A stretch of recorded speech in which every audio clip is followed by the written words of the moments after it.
that he was describing in other tributaries in the watershed.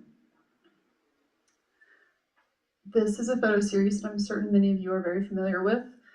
This is a 70-year series from the Escalante River Bridge at Highway 12, showing significant channel narrowing in the expansion of riparian vegetation. And there's a reason this photo is so well recognized within the Grand Staircase community, because it conveys dramatic change to any audience, regardless of if they're a child or an expert. There's great understanding that can be discerned from this. And this is what makes repeat photography such an invaluable tool for land managers, in addition to creating excellent comparative context for data alone. It also helps communicate big picture understanding of inherently complex information to anyone who's willing to look. In the watershed, we've seen this employed in many ways, certainly in monitoring the restoration of reaches treated for Russian olive. And this is a critical monitoring tool which helps inform future management of these sites and also conveys restoration efficiency or effectiveness to stakeholders and to the public. With this in mind, there is an expressed interest by monument managers to identify additional opportunities for repeat photography in the watershed, which had been previously unidentified and unmatched in the existing database. So last summer, I endeavored to identify and catalog and start to repeat images from historical databases. Initially, I was a bit concerned that there may not actually be that many photos, because as we've seen, there are many wonderful historic photo points which have previously been utilized. But with the help of BLM intern Jack Mahini, we cataloged close to 1,400 images from the BLM archives alone in Kanab, which is a great starting point. I also sifted through scores of historic imagery from external archives such as the State Historical Archive and federal archives such as the Library of Congress, and found photos dating back to as far as 1872. Some of you may be familiar with this photo. It's from the Powell expeditions. This is a photo of the Pine Creek and Escalante River confluence. And this was repeated by Dr. Robert Webb in 1984, who, even looking at such an old and a photo that may not have as much high quality as imagery that we're used to today, was able to discern changes in vegetation species and changes in channels. And this photo was also apparently repeated in 2000, but I'm yet to find a digital copy of it. So that being said, in order to par down all of this imagery, I started by simply splitting it up into tributaries based on any included information and using that to prioritize sites based on repeatability, so I could return to sites last summer and not just be looking for a needle in a haystack, because many of these photos were not archived with very detailed location information.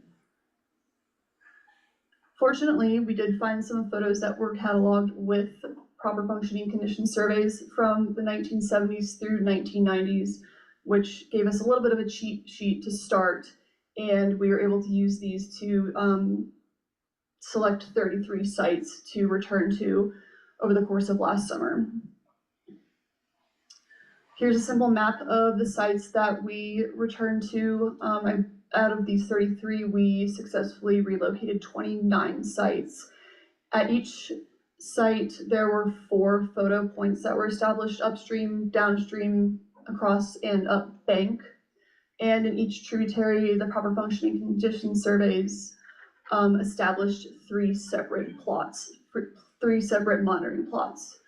We also trialed a rapid monitoring protocol, which I developed with the goal of possibly being used by volunteers or field techs, which could be finished in 30 minutes or less with the photo series and simple metrics reflecting the original surveys.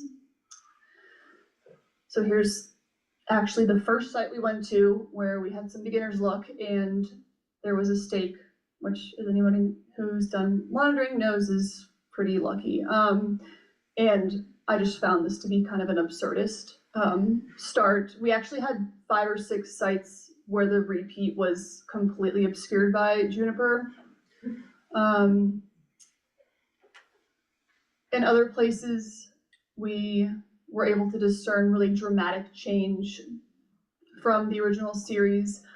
I think it's pretty amazing that this 1984 photo was taken clearly right after a rock fall, and from that time, we can perceive dramatic change since then. I think important to note that in confined tributaries, sorry, you can't see the tributary at the top. This is in Death Hollow.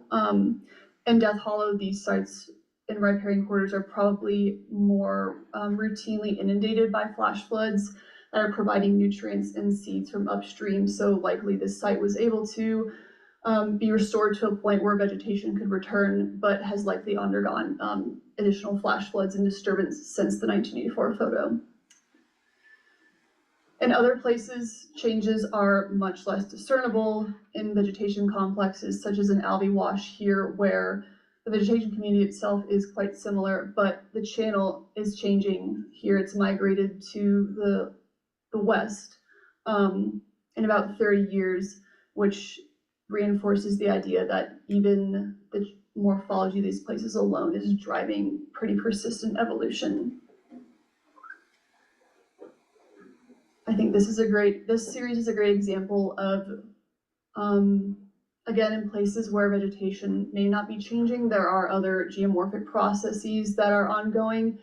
Here, although the vegetation complex is rather similar between these photos, in the kind of the right side, you can see a boulder that in the 40 years between these photos appears to have accumulated maybe 1.5 feet of sediment around it. And in the center of the photos, you can actually see where the bank itself has built by a few feet. And this makes sense. This site was inside a meander, so it's a depositional environment. This is a site in Pine Creek, which I like because I think it's important to recognize that in repeat photography and monitoring, when these photo points are established, there's a great bias toward locations that have greater visibility, such as those that don't have a lot of vegetation. And the growth of vegetation when these photos are repeated may be a little bit misleading. And it may just be the natural heterogeneity of vegetation community filling in an available space. So it's important to take these photo series in the context of the tributaries at large, and this is why, in particular, the proper functioning condition surveys turned out to be really valuable, because you can take one site into consideration with at least 3 sites per tributary.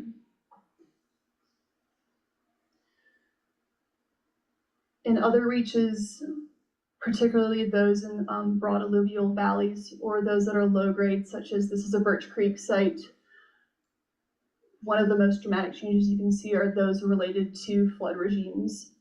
Here, I don't know if it was intentional when the surveys were conducted or if it was just happenstance, but my understanding is that in the late 90s, I believe in 1996, there was a very large discharge year in this watershed, and they happened to repeat the site following that year, where we can see this dramatic disturbance to the site.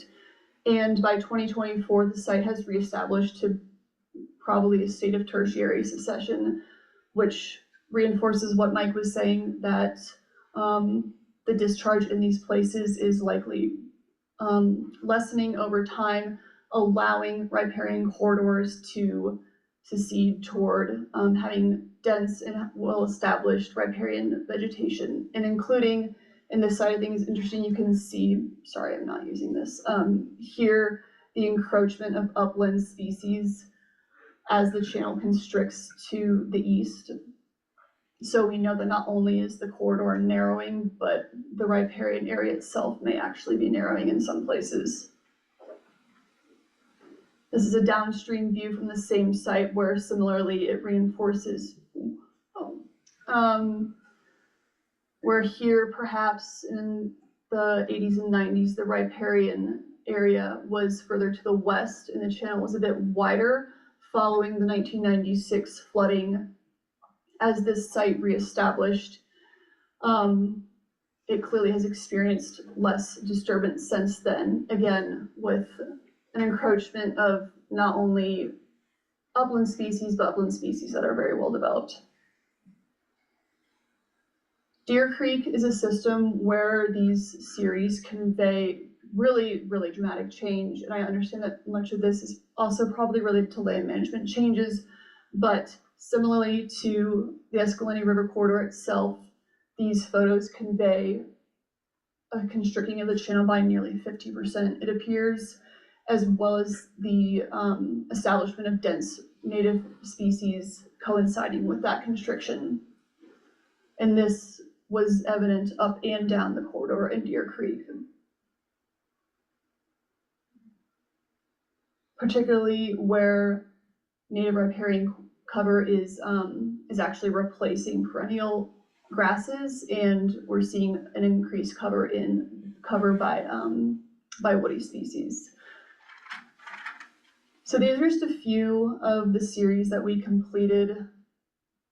All in all, we completed 116 series, so I just kind of picked a handful out of a bag, and I will have actually some handouts if people are interested in looking at many more of them. Moving forward, I'm going to provide the monument and steward and managers with a story map of these repeat sites of the 116, with recommendations for sites to continue searching for, and hopefully employ citizen scientists as a means of relocating so many of these, because although not all 1,400 photos are necessarily valuable in being repeated, it might take an army to actually find them. And I just want to end with a few more photos from further down the watershed. These are photos from the lower Escalante and its tributaries in an area that's now impacted by Lake Powell. These photos, for the most part, are likely not able to be repeated right now, if not for a very long time, but I think that they convey a lot of beauty for one, and also really diverse and interesting vegetation in different communities in the lower Escalante corridors. Tad Nichols, as many of you may know, is famous for capturing Glen Canyon before it was inundated by Lake Powell. In a similar historic collection, I found photos from Waldo Roos, who joined Ken Slight on some of his expeditions in the 1960s, looking for clues about his brother Everett Roos after he disappeared. And these are some photos from their trip, which, apart from showing that they were in beautiful places on this journey, they also helped capture this landscape that was lost. And as Lake Powell changes, there may be opportunity to repeat these. I actually had the opportunity to talk to Ken Slight about his trips and show him some of these photos, hoping to get a better idea of which tributaries they may have been in during his trips with Waldo Roos. And in addition to providing me with some interesting information about where they might have been taken, he also did emphasize in rather frank terms that these places only truly disappear when we stop talking about them.